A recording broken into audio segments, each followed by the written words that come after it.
Assalamualaikum dan selamat sejahtera saya ucapkan kepada Puan Fazilah sebagai pengajar subjek hubungan etnik. Nama saya Nurul Syahira binti Rosli, mewakili semua ahli kumpulan saya. Hari ini saya akan membentangkan tajuk tugasan iaitu perbandingan dengan luar negara, kempen-kempen yang dijalankan untuk meningkatkan kitar semula. Ini adalah nama-nama ahli kumpulan saya seperti Nur Najatul Saleha, Farah Darwisha, Anis Akila, Farah Najiha dan juga saya Nurul Syahira.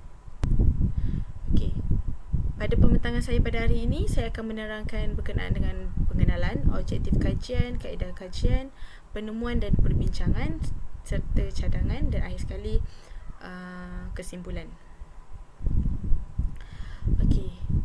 Pengenalan kitar semula, sebuah proses yang mengolah semula bahan buangan untuk menghasilkan barangan baru. Aktiviti memungut dan mengasingkan sisa pepecal untuk menghasilkan keluaran baru. So, kitar semula ni basically kepentingan dia dapat menyelamatkan alam sekitar kerana bahan terbuang akan dikitar semula. Dengan ini pencemaran akan dikurangkan.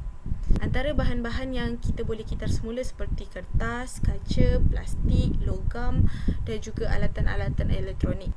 Jika longgokan bahan buangan di dalam tong sampah ataupun lori ataupun tapak pelupusan yang berada di Malaysia ini merupakan salah satu pencemaran alam sekitar.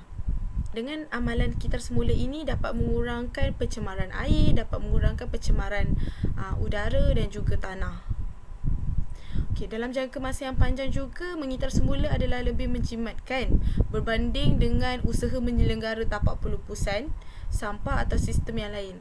So, dengan adanya mengitar semula ini yang menghasilkan barang-barang buangan menjadi barang-barang yang baru, itu akan lebih menjimatkan berbanding dengan inisiatif-inisiatif yang lain. Seperti yang kita ada ialah 3R iaitu reduce, reuse dan recycle. Itu yang bermaksud 3R untuk kitar semula. Objektif kajian berkenaan dengan tajuk ini adalah membuat perbandingan kempen di dalam dan juga di luar negara. Selepas ini saya akan menunjukkan kempen apa yang berada di dalam negara dan juga di luar negara. Seterusnya, memerhati kajian kempen di dalam dan di luar negara. Melihat keberkesanan kempen di dalam dan di luar negara, seperti melihat adakah di dalam ataupun di luar negara kempen-kempen yang dijalankan berkesan untuk alam sekitar kita. Dan yang terakhir sekali ialah kesedaran masyarakat akan tentang kitar semula di dalam dan di luar Malaysia. So, dengan adanya kempen-kempen yang berada di dalam atau di luar negara, adakah benda itu memberi impak kepada masyarakat di dalam ataupun di luar negara? Kaedah kajian ialah tentang kempen-kempen yang dibuat untuk kitar semula ini adalah pertandingan kitar semula peringkat sekolah, program kitar semula seperti yang berada di Masjid Lestari. Program kitar semula diadakan. Soal selidik akan tahap pengetahuan dan tingkah laku seperti mana yang kita dapat lihat. Kadang-kadang ada juga pelajar daripada sekolah menengah membuat berkenaan dengan soal selidik untuk alam sekitar. Selepas itu, Theory of Planned Behaviour Framework dan juga pengaruh dari hiburan. So, pengaruh dari hiburan ini bagi saya adalah memberi impak juga, kerana kita sebagai seorang masyarakat kadang-kadang melihat hiburan itu lebih. Apabila hiburan itu ditunjukkan ataupun dipaparkan di dalam kaca televisyen yang menunjukkan amalan-amalan kitar semula, itu juga memberi impak kepada masyarakat untuk menyayangi alam kitar semula dan cuba untuk menanam sikap menyelamatkan bumi. Ini adalah untuk keberkesanan fasiliti di tempat kediaman. Mengikut kajian Theory of Planned Behaviour Framework, wujudnya kemudahan fasiliti di suatu tempat memainkan peranan untuk menggalakkan masyarakat untuk mengitar semula. Okey, ini adalah yang berlaku, ini juga berlaku di negara-negara luar dan juga di negara Malaysia. Seperti 3 tong sampah yang berwarna, yang berbeza berlainan warna. Seperti yang berada di Malaysia, iaitu adalah warna biru, warna coklat dan juga warna oranye. Okey, so dengan keadaan, dengan fasiliti ataupun kemudahan yang ada di sesuatu tempat, itu juga dapat menggalakkan masyarakat untuk mengitar semula. Jika mereka melihat tong sampah tersebut, mereka cuba mengasingkan bahan-bahan kitar semula mengikut tong sampah yang ada. Jadi dengan ini dapat menyelamatkan alam sekitar dengan mengasingkan bahan-bahan kitar semula. Okey, seterusnya ialah larangan penggunaan straw plastik di Selangor. Kajian mendapati straw plastik merupakan bahan buangan yang tertinggi dan penggunaan straw akan memberikan impak negatif terhadap alam sekitar. Dengan penguatkuasaan larangan straw plastik, pembuangan straw dapat dikawal dan mendidik pengguna akan keburukan straw pada alam sekitar. Seperti yang dikuatkuasakan di Malaysia, setahu saya larangan penggunaan straw plastik ini dikuatkuasakan pada tahun ini. Okey, yang seperti mana yang kita lihat, kalau kita pergi ke restoran-restoran ataupun tempat-tempat makanan, mereka kalau memberi minuman, mereka tidak akan memberikan straw.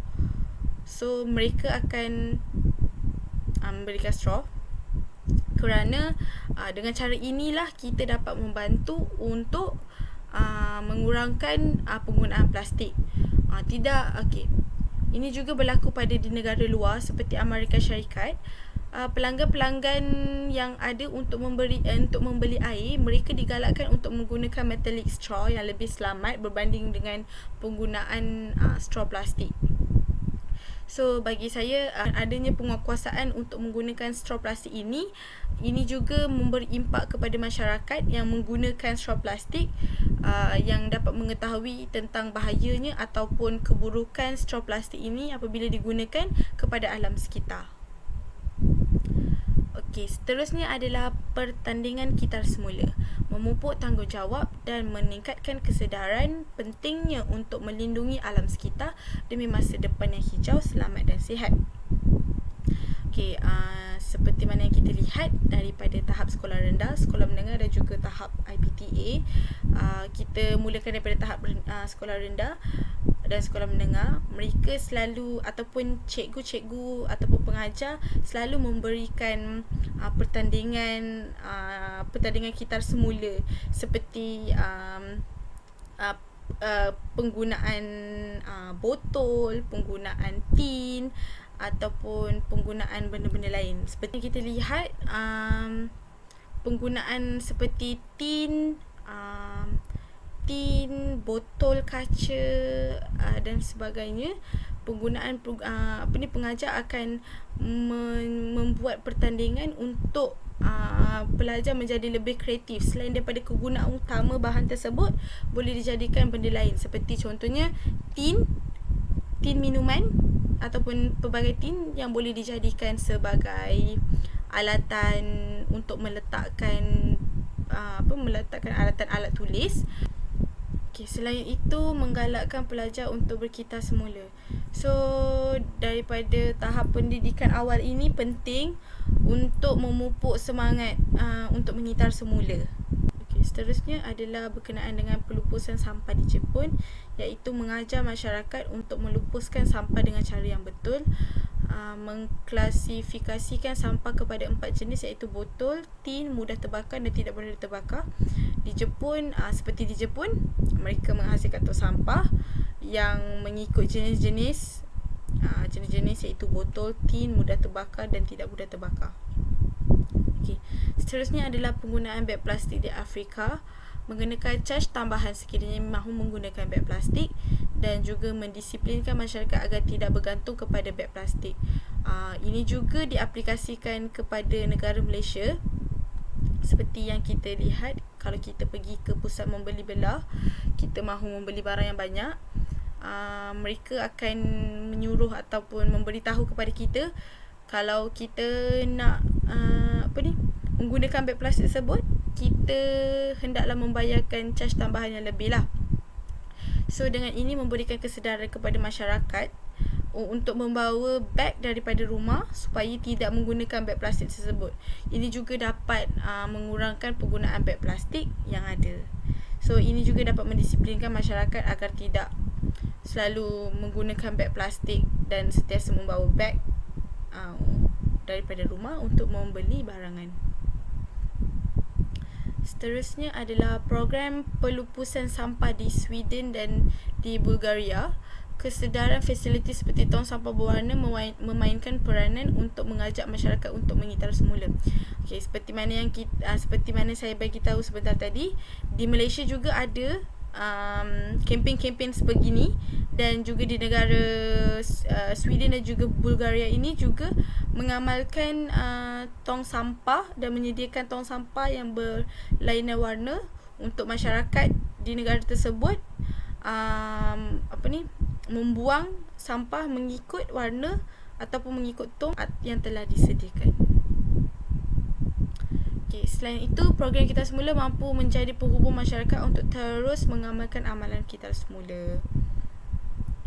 Okay, seterusnya adalah kempen dan anti pencemaran tebing sungai di Terengganu. Pencemaran sungai merupakan masalah yang akan memberi ancaman kepada manusia dan haiwan kerana ianya hanya mengganggu ekosistem yang sedia ada. So dengan penggunaan, seperti mana kita lihat di penggunaan plastik itu tadi, sangat-sangat menjejaskan menjejaskan alam sekitar. Seperti kita lihat berita-berita, artikel-artikel ataupun akhbar-akhbar yang di Terengganu yang penyu tercekik ataupun termakan plastik.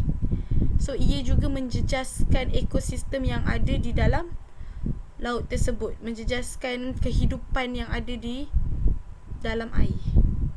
Seterusnya ialah untuk meningkatkan kesedaran akan pencemaran tebing sungai. Soal selidik telah dijalankan untuk melihat tahap kesedaran masyarakat setempat.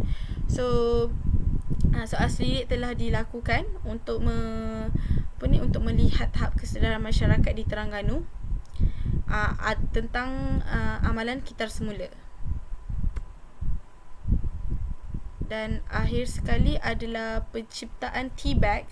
Penciptaan tea bag untuk menggantikan beg plastik yang sedia ada dengan menggunakan baju terpakai untuk mendidik masyarakat untuk menerima pengganti beg plastik yang mesra alam. Okey. Penciptaan tea bag ini adalah sangat kreatif kerana menggantikan beg plastik dengan menggunakan baju yang terpakai untuk mengurangkan penggunaan beg plastik. Ini juga dapat mendidik masyarakat untuk mengganti beg plastik yang mesra alam. So masyarakat tidak rasa kebergantungan untuk membawa barang untuk hanya menggunakan beg plastik saja.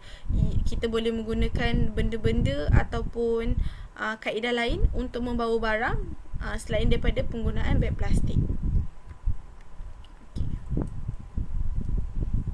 Untuk cadangan pula adalah mempromosikan amalan Kitar Semula secara agresif, memberikan ganjaran untuk setiap kilo sampah yang dikumpulkan, seperti tapak pelupusan sampah. Kalau kita lihat, apabila kita membawa tin, surat khabar, kertas untuk dihantarkan di tapak pelupusan sampah, mereka akan mengira berapa berat yang kita kumpul dan memberi upah kepada berapa yang patut diberikan kepada kita melalui berat kertas, tin ataupun bahan buangan yang telah kita kumpul. Okey, melaksanakan cukai alam sekitar untuk mendisiplinkan rakyat. Ini juga melalui kerajaan yang sepatutnya melaksanakan cukai terhadap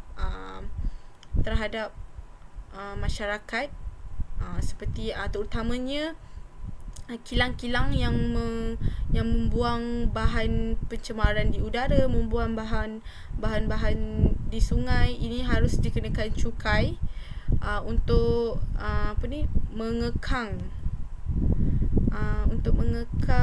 pencemaran ataupun merosakkan alam sekitar.